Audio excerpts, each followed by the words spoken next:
resalta esa importancia que pode ter precisamente que a ciudadanía poida ver que as administracións, neste caso, insisto, a administración local como a administración máis próxima, pois que use con toda normalidade o que é a lingua galega no seu traballo diario, tanto na súa forma de expresarse de forma oral polos seus cargos políticos, como pode ser pola propia documentación que se utilice a diario. Eu quería destacar un par de cuestións. Por unha banda, quero deixar moi claro que non é a intención, neste caso, de Servicio de Normalización dependente da área de Cultura, facer unha norma para impoñer nada a ninguén. Non é ese o obxectivo, ni moito menos, máis ben todo o contrario. Preténdese que seña unha ferramenta, precisamente, para poñer en valor ante o conxunto da sociedade o que é a lingua de Galicia neste caso.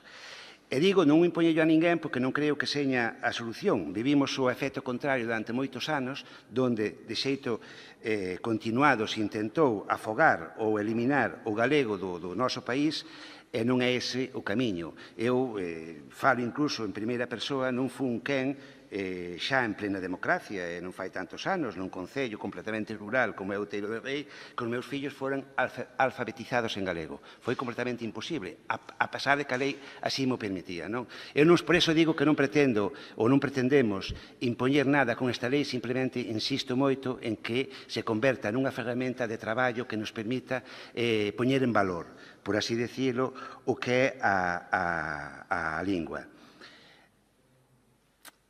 Hai moitas veces o debate se para as persoas que polas súas circunstancias persoais, pola súa educación, polo que fose, non usa o galego na súa expresión, na súa forma de traballar diario, no seu día a día, se isto pode ser unha forma de coacción. Non é esa a intención, ni moito menos, nin creo que seña ese o obxectivo. É máis, eu son dos que penso que unha persoa pode expresarse en castelán e máis ser perfectamente respetuosa co idioma. E ao contrario tamén. Hai moitas persoas que, a pesar de expresarse en galego, todos os días tiran cargas de profundidade para a supervivencia do idioma. Insisto moito neso porque non quero que ninguén nesta institución, nin no conxunto da sociedade, poida tomalo como unha imposición que se trata de impoñerlle algo a ninguén ou exixirlle o cumprimento a ninguén. Simplemente insisto moito en que se trata dunha ferramenta de traballo. Tamén existiu nos últimos tempos a polémica por algunha sentencia, incluso contradictoria, que se deu por outras ordenanzas deste tipo que foron aprobadas noutras institucións. Dicir que esta ordenanza, aparte de cumprir con todos os requisitos formales dos informes xurídicos correspondentes, que, en principio, non se lles ve que teña ningún problema futuro con respecto a calquer posible recurso que poida haber, é unha ordenanza que foi aprobada incluso con términos máis duros, entre comiñas, en outras administracións sin ningún tipo de problema.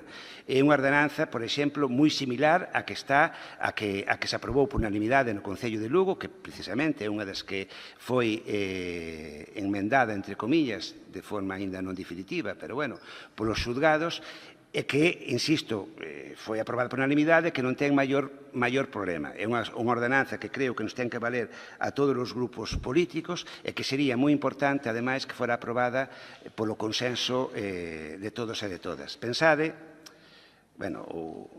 Pensemos todos un pouco que é deste tipo de normas que se non aceptamos todos e cada un de nós de pouco sirve. Non é unha norma impositiva en si mesma, co cal na súa propia aprobación ten que ir implícito que nos parece ben o seu uso e a súa utilización.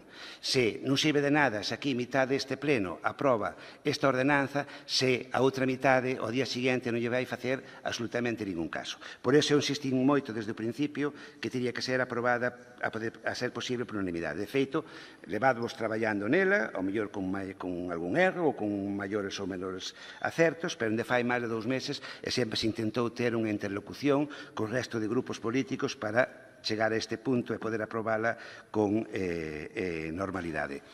En canto á situación xurídica, tamén manifestar que o feito de que houbera algunha sentencia contraria a algún artigo parecido a este non significa para nada que seña ilegal ou non debe levar implícito que ese artigo non debe meterse. É dicir, nós, cando a hora de facer regulamentos, non podemos estar ás pensas do que puidera dicir nun momento dado un xulgado concreto nunhas circunstancias moi concretas. Nós temos que elaborar ordenanzas, elaborar regulamentos que, en principio, teñan os informes favorables e que sean conformes á lei, e logo, en todo caso, se chegara o momento que fora impugnado, pois veremos como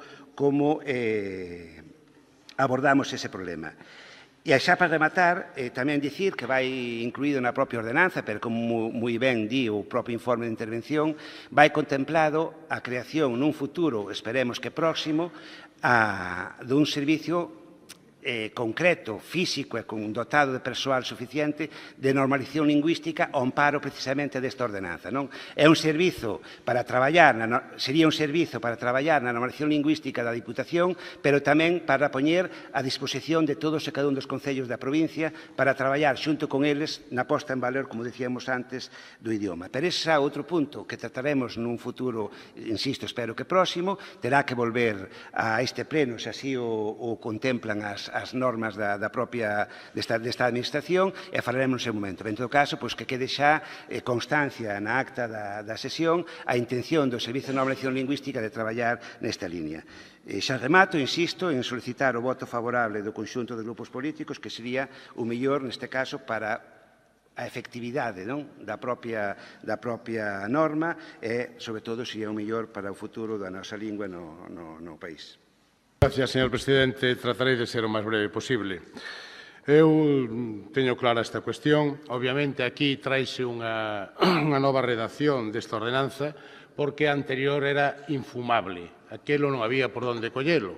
Era unha ordenanza integrista, era unha ordenanza dunha secta que quere colonizar a todos co galego, e se tan grave a colonización co castellano, obviamente tamén é grave a colonización ideolóxica ou semántica do galego. As imposicións que hai aquí nesta ordenanza, a pesar que despois dos informes do secretario se suavizaron, a min sígueme sin gustar. E, obviamente, o que non me gusta non apoio nin o voto. Para min ten tanto valor o galego como o castelán, eu voume referir simplemente o apartado na páxina 2 do informe do secretario, onde dice: recoméndase engadir un parágrafo 4 ca seguinte redacción. Os interesados e interesadas teñen dereito a elixir a lingua na que se dirixen á Diputación Provincial e a solicitar da mesma que as comunicacións, notificacións e demais documentos que se lles dirixen se redacten en castelán tamén. Entón, tanto monta tanto o galego como o castelán. Creouse un problema ca discriminación, entre comillas, do galego, e agora outros queren crear outro problema ca discriminación do castelán. A mí non me van a encontrar aí, nin nesa guerra, nin nas banderas. E despois, eu creo que o propio diputado, nun lapsus, definiu claramente cal é a filosofía desta ordenanza, que é a coacción. A coacción con unha discriminación positiva, porque, claro, non hai outra maneira de argumentalo ou de dicirlo. E aí tampouco me van encontrar a mí. Non vou entrar en moitas máis cousas, porque eu creo que o portavoz do Partido Popular fixo un análisis xurídico-administrativo profundo e deixou claramente todas as deficiencias e todas as seivas que ten esta ordenanza, e este diputado non o vai a amparar. Eu creo que nesta comunidade, eu síntome tan español como galego e tan galego como español, e que calquer cidadán ten dereito a presentar os seus escritos na lengua que considere pertinente, sin imposicións, nin por un lado nin polo outro. Nada máis e moitas gracias. Bueno, decir, por si acaso alguén non se deu conta, que a redacción orixinal que se presentou é a mesma que está aprobada na maioría, a mesma, basicamente, que está aprobada na maioría dos concellos e algunha diputación do país, co voto favorable do Partido Socialista, do Partido Popular e do Bloque Nacionalista Galego, e que en moitos casos non foi proposto por ninguén do Bloque Nacionalista Galego, que insisto que a maioría é exactamente o mesmo texto. Os cambios introducidos son precisamente de última hora debido á sentencia que saliu fai 2 ou 3 meses. Ata ese momento, as propostas que se estaban aprobando en todos os sitios eran basicamente as mesmas que iba no texto original que se presentaba á aprobación deste pleno. Xa incluso, en algún caso, xa mellorado ou tendo en conta algún aspecto da propia sentencia esta que estamos a a referirmos. Quero que quede claro, porque non creo que non debe quedar a imaxen de que é unha proposta, unha redacción feita polo BNG, algo que defende só o BNG ou algo que propón só o BNG. Todo o contrario, que insisto que foi un texto redactado e aprobado polos 3 grupos políticos ao longo e ancho do país durante bastantes anos, ademais. Non é unha cuestión de agora. Outra cousa sería por que non hai na Diputación de Lugo esta ordenanza. É algo que sí, é unha cousa que era un pouco extraña, por iso nos puxemos a traballar nela en canto collemos esta responsabilidade. A ver, o da sentenza esta, eu non son quen, ni moito menos, nin teño formación necesaria, nin suficiente, para poñerme a cuestionala, non?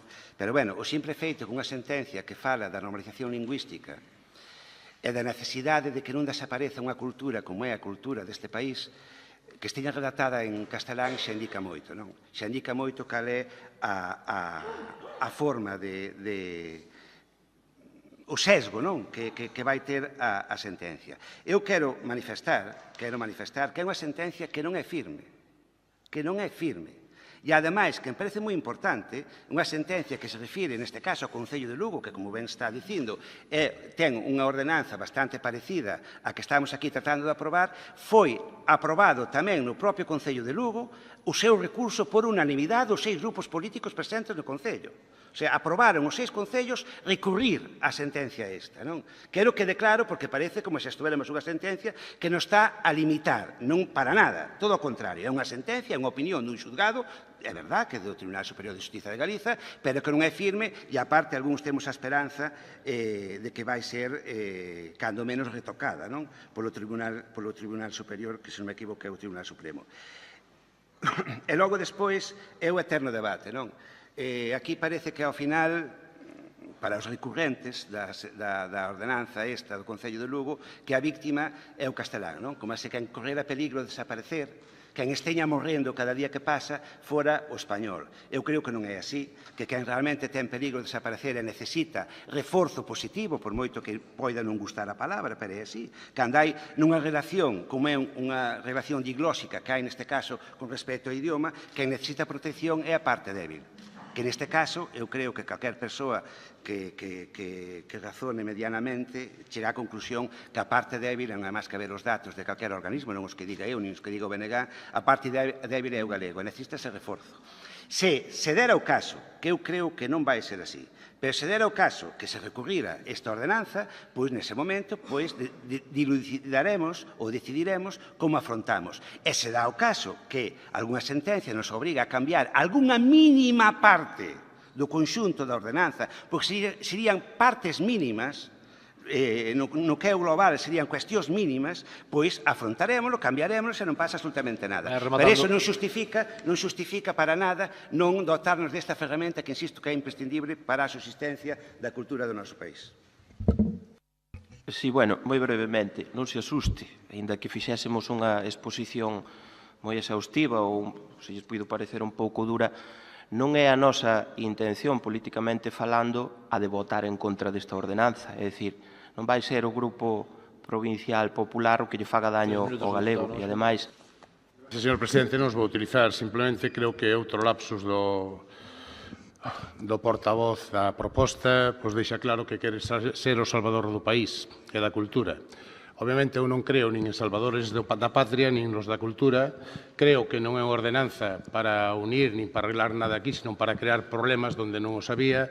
E, obviamente, vou a votar en contra. Nada máis, moitas gracias. En un minuto, o voceiro.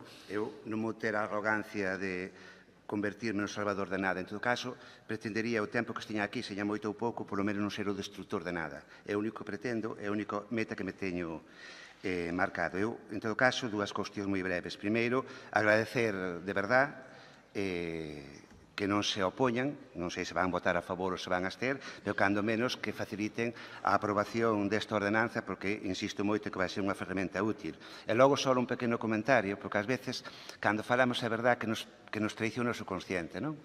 E alégrome moito que houbera dito que non lle iban facer un dano ao galego. Iso quere dicir que pensa que no caso de votar en contra da ordenanza sí lle estaría facendo un dano ao galego, porque a parte é certo, por unha vez, esperemos que señan máis veces no futuro, estamos de acordo. Votar en contra da ordenanza, desde logo, é facerlle un dano moi importante ao galego, como usted moi ben acaba de dicir. Nada máis e moitas gracias. Ben, debatida a proposta, pasamos á votación. Votos a favor? Abstencións? Votos en contra? Queda aprobada a proposta.